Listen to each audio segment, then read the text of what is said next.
এমন নাটক বোধহয় কেউ দেখেননি। এক অভিনেতা রাক্ষসের চরিত্রে অভিনয় করার সময় যে এভাবে বাস্তবেই রাক্ষস হয়ে উঠবেন তা কেউ ভাবতেই পারেননি। কিন্তু কি করলেন তিনি, কোথায় হলো এমন নাটক, সব বলবো এই গুরুত্বপূর্ণ প্রতিবেদন শেষ অবধি দেখুন। আমি দীপেন্দু, দ্য নিউজ বাংলা লাইভে আপনাদের স্বাগত জানাই। মঞ্চে তখন রামায়ণের ঘটনা নিয়ে নাটক পরিবেশিত হচ্ছিল। রামায়ণ দেখতে দর্শকদের ভিড়ও ছিল বেশ যথেষ্টই।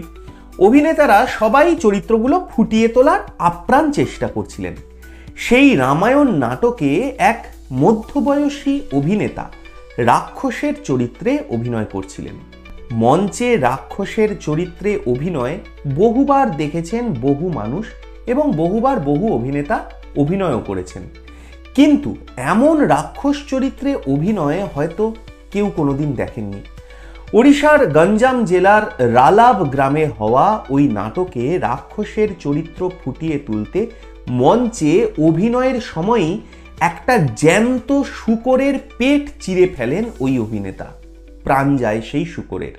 তারপর তার পেট থেকে মাংস বার করে মঞ্চের মধ্যেই খেতে শুরু করেন তিনি, যা দেখার পর কার্যত শিউরে ওঠেন দর্শকরা। হইচই পড়ে যায় চারিদিকে। এই ঘটনার ছবিও ইন্টারনেটে ছড়িয়ে পড়ে। বিষয়টা সামনে আসার পর পুলিশ ওই অভিনেতাকে গ্রেফতারও করে।